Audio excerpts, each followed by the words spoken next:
talked about the malnutrition or the water situation or how many years the Maoists fought in the forest side by side with women for rights among tribal people. If there's anyone who never romanticized it, it was that. And all of it is in what I've written. So either you haven't read it and you're just like parroting what everyone says or whatever. Anyway, forget that. The other question is, just days after I came out of the forest, I think Gautam, you were at Jantar Mantar and I had come there. Jantar Mantar in Delhi is where people are now allowed to protest between 9 to 5 because of the Commonwealth Games. There was a group of 3,000 slum dwellers from Bombay who had gone there to protest the fact that they had no rights, no water, no ration card, no security, no school, nothing. I walked past those people, and I think you have to understand that those Adivasi people are fighting for their rights to stay in their jungle. I'm not saying they should stay in their jungle. They want to stay in their jungle. But why can't you give them schools in where they live? It can happen. Oh, come on. Don't be absurd. It's just that the schools are full of policemen. The schools are full of policemen. There are schools, but they're full of policemen. And the fact is that this idea of development is what the problem is in the first place. So if you want to have 85% of people in the cities, you should have cities where 85% of the people are using 15% of the water and 85% of the water is used by 15% of the people, where most people have no rights at all in the cities. So that is the situation that we have. You can't tell people what they should want. You have to respect what they do want. They have every right to come out of the cities out of the jungle and migrate. No one is telling them to stop. So why haven't they come? No one has asked them to stop.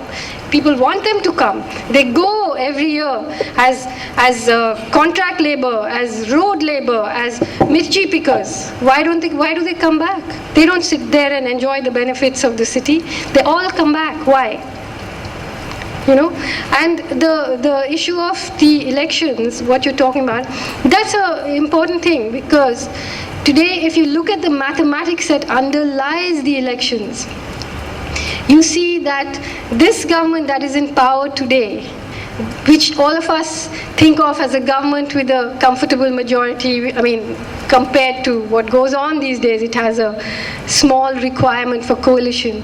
It only had 10.6% of the vote of the population, because that's how the mathematics of electoral democracy has been made to work. Not a single, many of the MPs won with 10% of the vote of their constituency.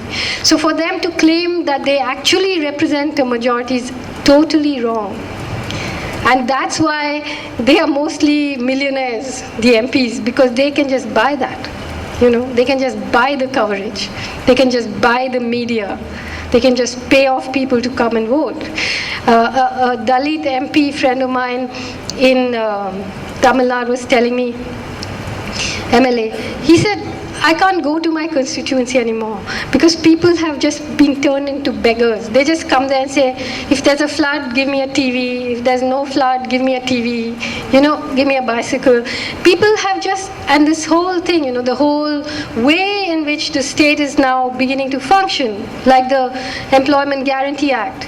You can't criticize it because it's helping people, but it's firstly creating a tragic situation where it's taking everything away from people and then throwing some crumbs at them.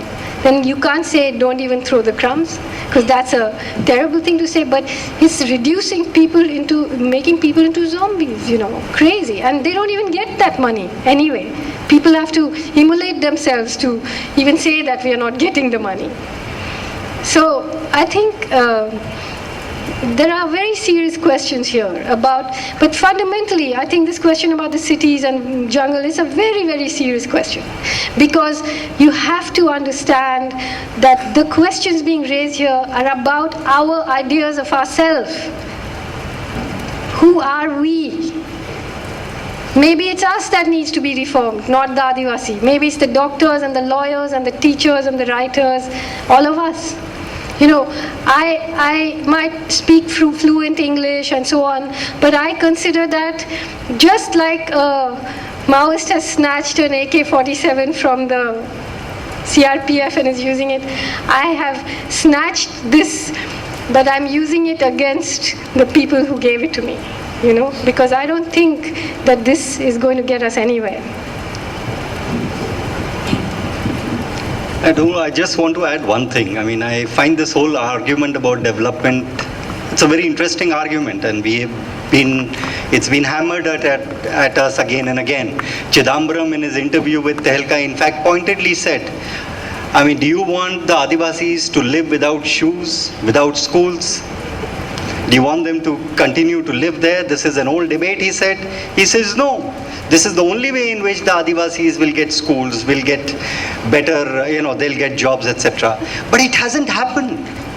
So today, for anybody to come out and say that this is what development is doing and the Maoists are thwarting it, or all this resistance is trying to stop it, we have to first stop and ask ourselves, is it just, are they being stupid are they being stubborn unnecessarily, or is it based on people's own experience?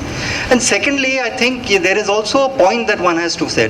When one talks about, development, yes, people should have what you and I have, the same education, the same place where they live. But that involves that we should allow those kind of our houses to be open for people to come in and live there in the same. Would we like it? We want all the privileges that we have to be retained, and then we, as Arundhati says, we just want them to show the dangle, the carrot of development, to say that this is what you can get if you follow our path, if you believe in development and our policies. I think this is not going to work, because people haven't had it. I mean, in Delhi, you're talking about 85% of the people move to the city. But look at the reality of today's Delhi, where you have a prestigious event like Commonwealth Game, which has been set up and for which 30,000 crore rupees have been spent. And you know what was the condition in which the construction labor worked and lived? They were like bonded labor. It was the bonded labor that has created, this is like feudal days, where the serfs were brought in by the feudal master to set up stadiums or spectacular, events for which their services were used. It's the same thing our government has done. This is a government project.